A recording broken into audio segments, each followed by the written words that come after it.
hard to drive foreign cars.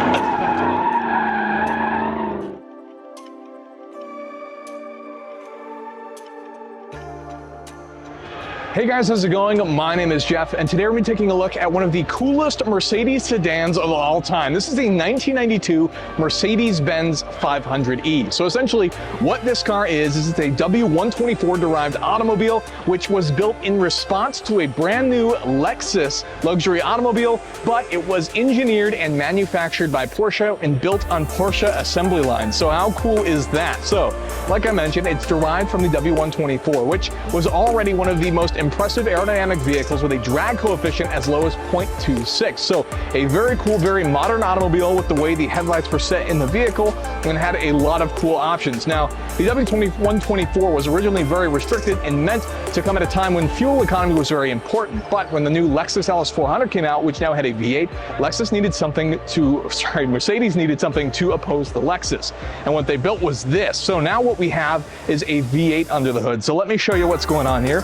In true traditional Mercedes fashion, there is a sort of weird technique to opening it up. So we have this sort of hood latch, similar to something that you might find in a hidden way, like what you'd find on the R129 Roadsters. But under here is an M119 5-liter V8, making around 332 horsepower and 354 pound-feet of torque.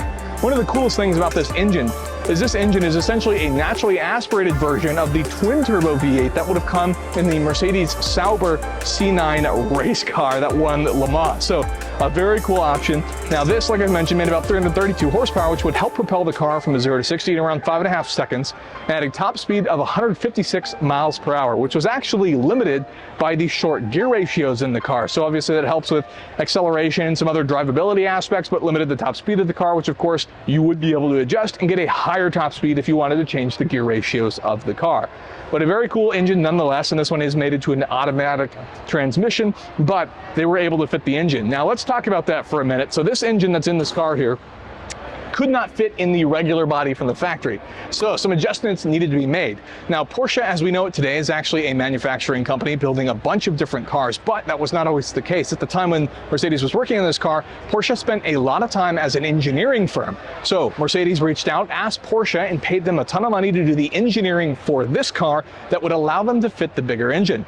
Now by the time that they had made all of the adjustments to the car, they had added the bigger V8, made some of the other adjustments, and then they even added these fender flares that you see on the side. And now the reason for these fender flares is it allowed them to add some of the performance components and things like that that actually come available on the SLs, which are a much wider car, which is Mercedes Roadsters. And these fender flares are so wide that this car would no longer fit down the Mercedes assembly line.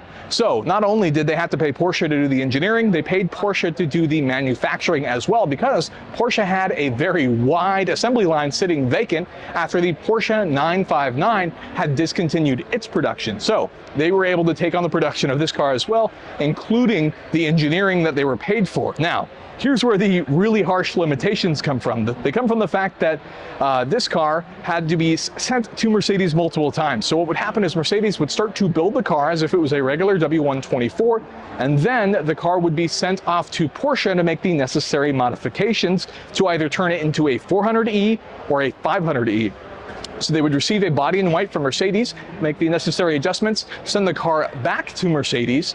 Then Mercedes would then decide if the car was going to become a 400E or a 500E. If it was going to be a 400E, it would stay at the Mercedes plant. It would continue on and be built, painted, all that stuff by Mercedes. But if it was going to be a 500E, then it would be sent back to Porsche, so Porsche could make all the proper modifications for the 500E, and then it would be sent back to Mercedes for some final checks. Now, fortunately, Mercedes and Porsche were both located in Stuttgart, so they were able to send the car back and forth pretty quickly, which is awesome. But it still took 18 days to build a car, and that is not a cheap way to build a car. So these came out very expensive. Now, let's highlight some of the other details in this car now that you know the history, some of the performance figures. We have one wiper that covers the entire windshield, which is a very impressive feat of engineering. And these super wide fenders on the front are actually wider in the front than they are in the rear. So you almost have a little bit of a teardrop shape, which helps for the aerodynamics of the car. Because while it looks like a square, boxy, normal sedan, it actually tapers slightly towards the rear. Not that that's something you'll notice regularly, but we have much wider fenders and they're not as wide towards the rear.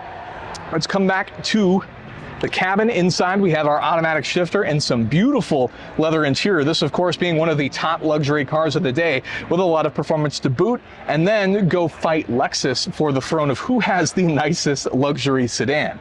Go ahead and close that back. You'll find a lot of the things that you would see in the SL sedans, a lot of the similar buttons from this generation of what, of course, would be shared with the R129 and W124 sedan. Now, there are some other cool luxury features here. You'll notice these sort of slats that are in the rear taillights.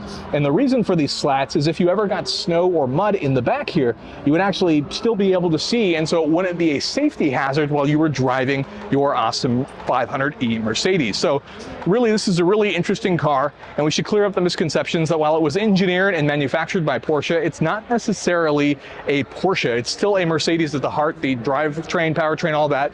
Not necessarily tuned or developed by Porsche, just engineered by Porsche with the Mercedes touch on top. And a cool little fun fact is, while these were being built in that Porsche 959 factory, there was a time where you could see both the Mercedes 500E and the 400Es before they were sent to Mercedes, along with the Audi RS2 was actually on the same assembly line at the same time while being built in a Porsche factory. So a very unique photo at that. But that is a quick look at this 1992 Mercedes 500E, a very cool sedan that seems very understated. Most people don't know just by looking at it the cool history that this car has.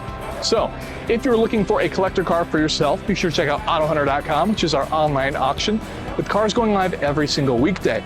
If you can check out ClassicCars.com, our sister site, which is an online marketplace with over 30,000 cars currently live on the site.